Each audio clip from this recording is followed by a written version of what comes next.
Welcome to the channel. In my previous video I mentioned doing something related to vintage RC. Well, this one isn't that yet. This is Nikko Ranger 4-wheel drive from 1980s.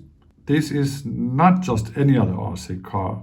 This is my RC car from the time. I got it when it was new.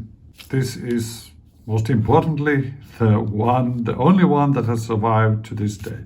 And interesting enough, my daughter saw it and she wants to have it for herself and start driving with it. So I was thinking, okay, why not? Good way to start a hobby. So this has stayed in an attic in cold plus good bad conditions for a very long time. It's been completely dry, but it's gotten below zero and so on and so on. And like I said, I don't remember the exact date of this when I got this. A year, there's some indications of stickers here, but they don't have anything more. Made in Singapore, not China. I don't believe anything was made in China back then. Still in the original box. I'm surprised the box is still there. Some of the damage there, if I remember correctly, it's what I did. Some relative children of mine have driven with this, maybe. Whether or not it works is another thing. So let's open it up and see what's inside. So let's see what's here. Here's the Nikko RC system. Full function, interesting. 27.145 megahertz. I don't remember the frequency list so accurately, but I believe this is not an allowable frequency anymore. I need to check it, but I doubt that it is. Yeah, here it says 1985 Nikko, made in Singapore. So here's the manual. Nikko radio to those. This is Finnish language. This is a company that sold them back then. So here's some pictures. Oh, Chipmunk, Topcat, Fireball,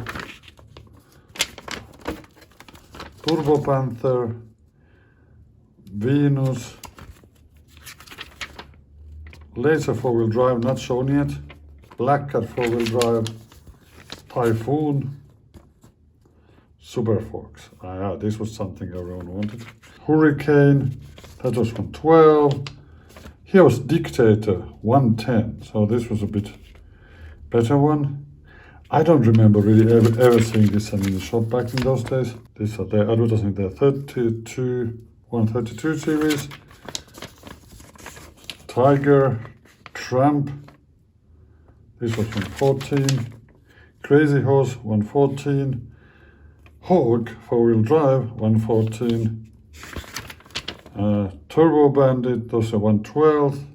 And these really small ones 124 size.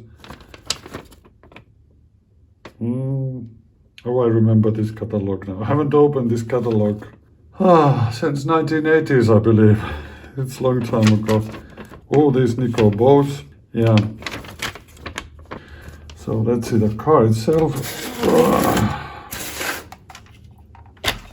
Okay, here's the car itself. Looks surprisingly good condition. All stickers are there. In the bottom there's the high-low range button. I guess here's the batteries. Let's see what's happened to the battery closure. Oh, I actually remember how this works. Okay, so someone has put the fresh batteries. There's a wheel alignment, so you can align the wheels. Mostly plastic. Tires seem okay. Seems to work. Okay, the differential works, it is in the front. There's on-off button. Okay, nothing happens from the on. I wonder, I don't remember, did the high-low range actually just disconnect something or... Okay, now this one is... Okay, this rear was rigid, so it's got one electric motor and... Okay, most likely electric motor here. Axle goes through here. Yeah, there's the axle. It moves, so that's not broken. And then some sort of differential in here. Pretty simple.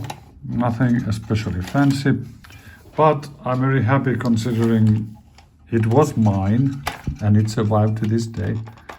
I do remember I used it a bit like a crawler kind. I mean, there was no crawlers back then, obviously. And I heard about the crawling scheme only like a few years ago. How I was driving this, this wasn't very fast, so I was using it to kind of overtake all kind of obstacles. I had obstacle tracks, and so where I went with this one, the antenna has suffered somewhat. It's curled around. This side of the bumper is gone. The stickers are there. The bumper is gone. This one is still here. This one is still there. So basically the only thing that's gone is this antenna's gone wonky and this part of the bumper has broken off. Everything seems to be intact after, also, yeah, both of the mirrors are missing. I looked online about this frequency and it seems it's still okay to use it. This, when I put it on, it made some weird movements, and when the remote, this one isn't on, it sometimes starts to twitch and make something, so maybe there is some disturbance in this frequency, but as you can see, it seems to be working quite well.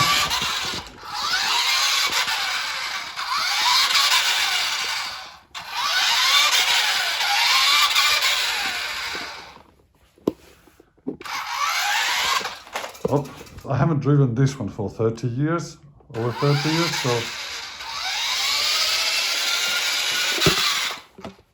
it still works quite well.